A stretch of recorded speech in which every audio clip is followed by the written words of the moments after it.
Okay, so you sent us a pretty fascinating stack of stuff. Yeah. And today we're going like full deep dive on it, pulling out the most relevant insights for you. Right. Our mission, if you choose to accept it, is to get under the skin of historical cycles and how generations shape society as it changes. That sounds like a plan. And our guide for this little adventure is going to be excerpts from The Fourth Turning is Here by Neil Howe. Yeah, and this book really throws out a pretty interesting idea. It's like generations, they're not just watching history happen from the sidelines, right? Right. They're like front and center shaping the whole thing and like the twists and turns we see all around us. It suggests that, what it's like growing up together during a specific time, it actually like molds the character of a whole generation. Yeah. And then that impacts society, Yeah, and what I thought was so interesting is that the author is really adamant about like not judging generations as good or bad. Right. And there's this quote that it stuck with me. It's from Leopold von Rankin. And he says, "Before God, all the generations of humanity appear equally justified." Yeah. And it's really that idea that every generation is kind of a product of the time that it's in. It's like society gets the generation it needs when it needs it. Right. So, okay, let's dive into where the book says we are right now. So the book really lays out a very, vivid picture of our recent past. Yeah. It talks about the global financial crisis and then the surge in populism and then, of course, the pandemic. And it calls them like 3 hits. Yeah. That really just kind of revealed the cracks, like some of the cracks in the foundation of our society. And it argues that these weren't just like random events. Yeah. They're part of a bigger pattern of like a deeper erosion. You know what I mean? And the statistics it throws out are pretty hard to ignore. Yeah. Something like 79% of voters saying that America's falling apart, 76% worried about losing American democracy. Wow. And then a huge 62% feeling like the country is in a crisis. And I mean, this isn't just like, political blah, blah, blah. This is like a widespread sense of unease. Right. And then you see like national happiness and pride Right. at record lows. Yeah. It's like pointing to like a very deep level of dissatisfaction. Well, yeah, it seems like there's this growing gap between, the way things are and the way that people want them to be, Yeah, exactly. And this is where I think it gets really interesting for you listening. Right. Is that the book, it kind of digs into how we've tried to handle these crises. Yeah. And it's really critical of, that trickle-down economics. Right. That basically like pumping up the economy by just inflating asset values. Yeah. And it's also critical of this huge increase in deficit spending, which Right has led to these historic levels of federal debt, like outside of wartime. It's crazy. It's like we're trying to spend our way out of problems without addressing the underlying issues, Right. And then the analogy that it uses is addicts acquiring tolerance. Yeah. It's like the same old fixes aren't working the same way anymore. Right. And we might be making things worse for the future. Right. It's like that kind of short-term thinking that could have some really long-term consequences. Exactly. And so this is where I think it's going to be super relevant to you. The book talks about a change in how younger generations see democracy. Yeah. Like a growing number of them, they think it's a bad way to run things. Really? And some are even leaning towards military rule, which is a wild thought. I mean, that's a really big shift in perspective, and I think it makes sense when you consider that for many young people, their experience with democracy hasn't been, super positive. Right. They've seen gridlock, they've seen inefficiency, so maybe they look at institutions like the military or even like big tech companies Right. and think, well, maybe they could do a better job. Right, they get stuff done. Yeah, they're used to seeing things move fast and seeing results, and when they compare that to the slower pace of democratic processes, you can understand why they might be disillusioned. Totally. And that's exactly what the book contrasts. It's that affluence that older generations grew up with, a rising middle class, strong institutions. Right. Fewer memories of like real national crises. And then contrast that with the precarity that younger generations are facing, shrinking middle class, this expectation that challenges are going to keep coming and that the institutions that are supposed to help them out maybe aren't really there for them. Right. It's almost like they've grown up in 2 different worlds. Exactly. And, the book argues that these trends that we're seeing, they're not unique to America. They're happening globally. Yeah. You see this rising economic inequality, declining social mobility, tighter borders, and kind of this tribalism mentality. Yeah. And it's popping up in developed and emerging nations, and it's fueling the rise of authoritarian governments and these charismatic populist leaders. It's like we're seeing this global shift. And so to understand that bigger context, the book introduces this concept of the saeculum. Right. And for anyone who's like, what is a saeculum and why should I care? So saeculum is a really interesting word. It comes from ancient Etruscan and Roman culture. Okay. And it basically means like a long human life and also a natural century. Oh. So you're talking about like 100-year span. Okay. Think of it as like the lifespan of a societal generation, a period where you see these massive cultural and political shifts playing out. Okay. And the point the book's making is that we're living in one right now. It's happening all around us. It's shaping everything we see. Yeah, and I think it's interesting, too, how the book takes a step back and looks at how we even perceive time. Yeah. You know, like for a long time, people thought in cycles. Right. But then after the Reformation and the Enlightenment, it shifted to this linear way of thinking. That's right. Like the idea that history is a straight line of progress, always moving forward. Yeah, always getting better. Right. But even though that's been the dominant view for a while, the cyclical view keeps popping back up. Right. And the book mentions historians like Arthur M. Schlesinger Jr., who saw these repeating shifts in the American political mood driven by, the changing of generations. Oh. And he argued that these cycles are kind of self-generating, like the changing seasons. They're rooted in like the natural rhythms of human life. And I think that's an interesting way to look at it.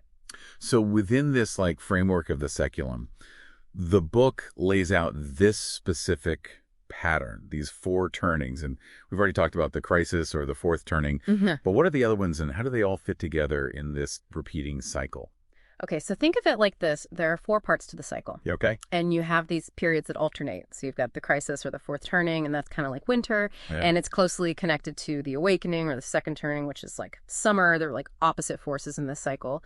So the crisis, it's a time of disruption and breakdown. It's like the ground is frozen, everything feels stuck. Right. But then that gives way to the awakening, which is a time when things start to thaw out and new growth is possible. New ideas, new ways of doing things. So let's dig a little deeper into this idea of an awakening. Okay. What does it actually look like and how does it play out? So an awakening, it's basically like a big societal soul-searching moment. Yeah. It's like a fiery protest against the feeling that things have gotten stale, morally complacent. And the book calls it the high period that comes before it. Like it's like a time of stability and prosperity, but people start to feel like something's missing. Like too comfortable. Exactly. So the focus shifts in spirituality, becomes more important. Individual expression over community. You see people questioning the rules, experimenting with new ways of living, and there's this decline in trust in traditional authorities, and all of this can lead to social unrest, more crime, and big changes in values. So it's like this time of intense cultural and spiritual change, even though it comes out of this period of relative security, and then that naturally leads to its opposite, the crisis of the 4th turn. Right, it's like the pendulum swings back. What are the big things that define this more turbulent phase? A crisis comes out of these sudden, really serious threats that force everyone to come together. Okay. All the distractions of everyday life, they fade away, and there's this laser focus on survival. Yeah.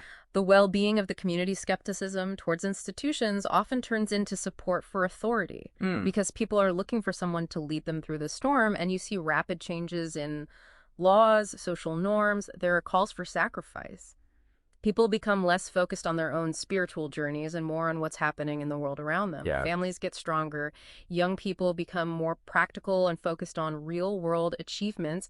And the book points out that wars fought during a crisis are usually fought with this, like, do-or-die determination. Wow. It's like the stakes are so high that there's no room for half measures. That contrast between the inward focus of an awakening and then that outward collective focus of a crisis is really fascinating, and it really highlights this whole cyclical nature that the book's describing. Yeah, it's like breathing in and breathing out. You need both to stay alive. Okay, now, within this cycle, the book also talks about these generational archetypes.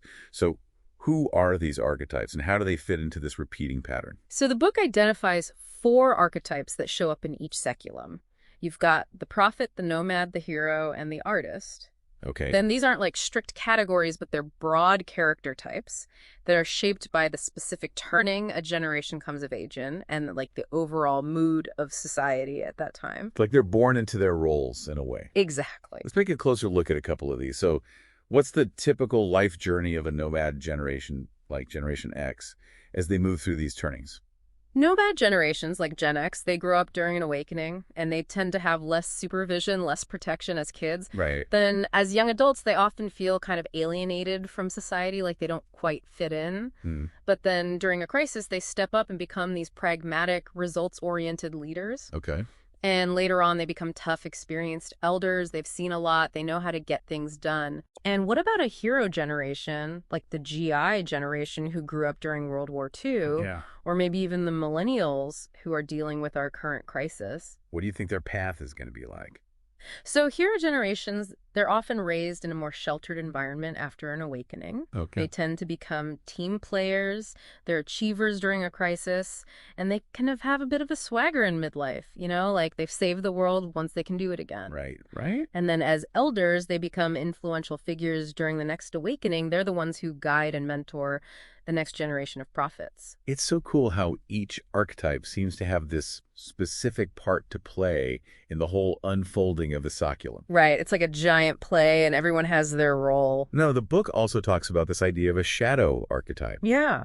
What is that, and how does it affect things? The shadow is like the hidden side of an archetype. Okay. The traits that are suppressed, or maybe even the opposite of the dominant traits, and those are often embodied by another generation. And this can lead to tension, even hostility between generations, especially during those awakening eras when you have those prophet archetypes who are all about challenging the status quo. Right. And they bump up against the older hero archetypes who represent the old way of doing things. Right, the establishment. Exactly. It's like this built-in conflict that fuels a lot of the cultural clashes we see. And it's not random. Right. No, the book suggests that there's a pattern to it in American history. Like Franklin, a prophet archetype, came before Jefferson, a hero, and Washington, a nomad, came before Webster, an artist. It's like a predictable sequence. Exactly. Each generation is reacting to the one that came before it and shaping the one that comes after it. It's a continuous cycle. Okay, so to really bring this into the realm of history, the book gives some examples of past fourth turnings or crises in Anglo-American history. Right. Can you walk us through a few of them and tell us what we can learn? Sure. So one major example is the Wars of the Roses in England, which went on from 1459 to 1487. This was a time of crazy intense conflict, civil war basically, that led to the end of the medieval period in England and the rise of the modern nation state under the Tudors, Yeah. And the book talks about the Battle of Towton, which was the bloodiest battle ever fought on English soil, and the Battle of Bosworth Field, where King Richard III, the last English king to die in battle, was killed. I mean, that's serious upheaval. You know? That's a whole society transforming. Right. It was a turning point in English history. So what's another example of a crisis turning? Another big one is the Armada Crisis in England from 1569 to 1597. Okay. This was when Protestant England was facing this huge threat from Catholic Spain, a global superpower at the time. Right. And it involved these big dramatic events like Sir Francis Drake sailing around the world, the death of Sir Philip Sidney, and then the defeat of the Spanish Armada, which was kind of a miracle, honestly. Yeah.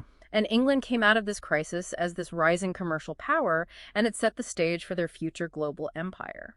So it's interesting, these crises weren't just times of destruction. No, they were also times of rebirth. Yeah, like a crucible that forged new structures and new power dynamics. Yeah, exactly. It's like destruction and creation. They go hand in hand. And that brings us back to our current situation.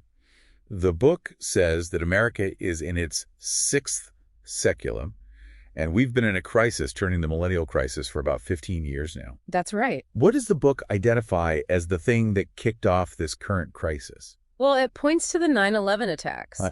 It was a sudden shock that shattered this feeling of peace and this expectation of ever-increasing globalization. It was kind of like the start of World War I. It changed everything. Right. And then came the wars in Afghanistan and Iraq, which started with a lot of public support, but then led to disillusionment and people questioning where the country was headed.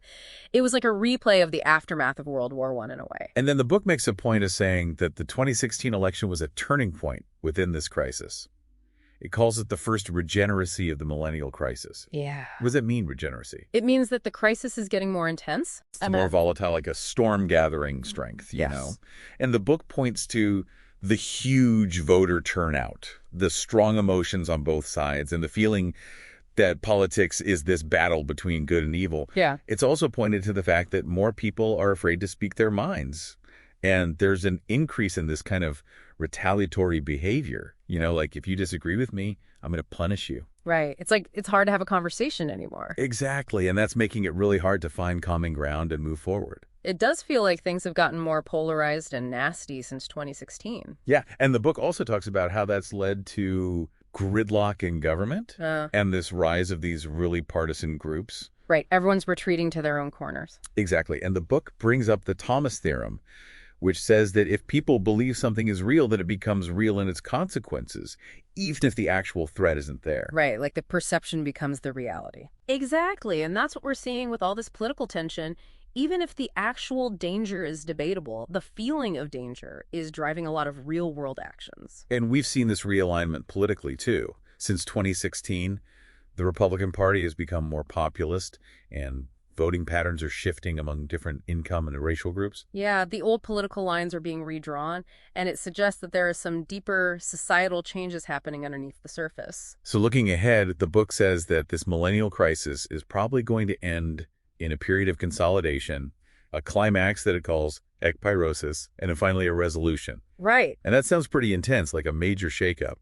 What are some of the things that could trigger this ekpyrosis? So the book talks about a few potential catalysts. One is more financial crashes. It points to the global financial crisis, the pandemic crash, and the economic situation after the pandemic as possible warning signs. Like we haven't seen the worst of it yet? Maybe not historically. These big economic downturns happen before or during these regeneracy phases of a crisis, and they can actually speed up economic recovery during the crisis by forcing a reset. Okay. It's like clearing out the dead wood to make way for new growth. I see. And it's not just the economy. No, the book also mentions the risk of civil conflict. It even brings up political scientist Barbara F. Walters' view that America is getting close to what she calls the open insurgency stage. That's scary. It is, and the book doesn't shy away from the fact that civil conflicts are unpredictable and can be devastating, and they often seem impossible right up until they happen. Right.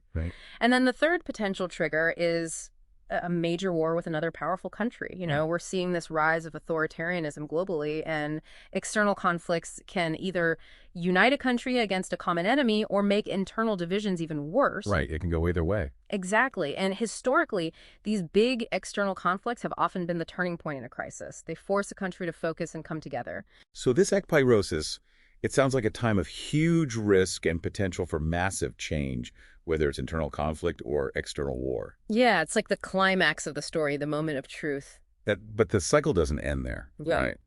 The book also talks about this post-crisis renewal, the first turning. Right. The phoenix rising from the ashes. How does that look like? The first turning after the crisis is over is usually a time of collective healing and rebuilding. You know, all that social fragmentation from the crisis starts to mend. Okay.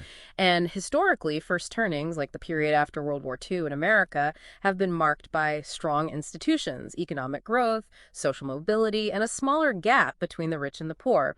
There's a focus on national goals cooperation and what the book calls a social ethic, where fitting in and contributing to the common good is valued. Yeah, like that post-World War II era, it had this feeling of unity and optimism, at least looking back on it. Right. It was a time of rebuilding and renewal. The book does say there can be some downsides to these first turnings, like too much focus on material things and conformity. Yeah, that's true. The emphasis on unity and working together can sometimes stifle individual expression and dissent. Right. But these periods also tend to see a lot of civic engagement. People trust institutions more, and there's growth in charities and community organizations. Political debates become more about how to achieve shared goals rather than arguing about what the goals should be. Okay. It's like everyone's on the same page about the big picture and just figuring out the details. And the book suggests that America could be a leader in the next global first turning. Yeah, like investing in a more peaceful and prosperous world after all the chaos. Right. It's like the Truman Doctrine and the Marshall Plan after World War II. America stepped up and helped rebuild Europe. Right. And the book argues that America could be in a similar position again after this crisis, driven by the understanding that global stability and prosperity are good for everyone, including America. Okay, so finally, the book speculates a bit about what different generations might do in this coming first turning. What are some of the ideas it throws out there? Well, it suggests that the GI generation, if there are any left, will be like living reminders of a time when America was united and resilient. Right. They'll be able to offer a historical perspective that's really valuable. Right. The silent generation will probably be mostly gone, but their contributions, which were often overshadowed by the baby boomers, might get a second look. Yeah. The boomers, their influence will likely fade, and their individualistic values might clash with the new focus on community. Interesting. Gen X will be the elders, maybe in leadership roles, but maybe not getting a lot of recognition. Right. And then the millennials will be in their midlife years, and they'll be the ones shaping the agenda, building the new society. Wow. And the homelanders, the youngest generation, they'll probably be observing at first, focused on security and trying not to repeat the mistakes of the past.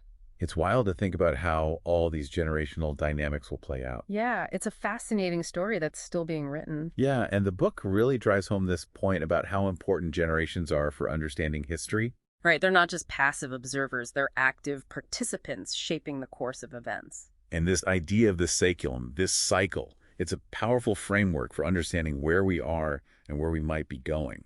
It gives us a roadmap of sorts, helps us make sense of the chaos. And the book reminds us that we're all connected to this grand sweep of history through our families. That's right, we're all part of this chain that stretches back generations and will continue for generations to come. Yeah, and I keep coming back to that quote from Ibn Khaldun.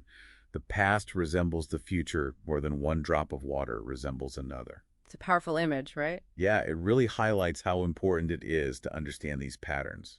If you can see the patterns, we can maybe avoid repeating the mistakes of the past and make better choices for the future. Well, that wraps up our deep dive into the cyclical nature of history and generational influence based on The Fourth Turning is Here. Thanks for sharing this mind-blowing material with us. It's been a pleasure. So just to recap the main points for you, we talked about the saeculum, that roughly 100-year cycle, and the four turnings within it, especially the awakening and the crisis, and then those generational archetypes and how their lives tend to unfold. And we looked at the book's analysis of our current millennial crisis and some possible features of the first turning that's coming next. Right. And with all that in mind, here's a final thought for you to chew on. Think about where you fit into these generational cycles. Yeah. How do the patterns we've talked about today shed light on what you're seeing happening in the world right now, and what possibilities do you see for the future? It's definitely something to ponder. It's a big question, but it's one worth asking. Thanks for listening. And thanks for thinking.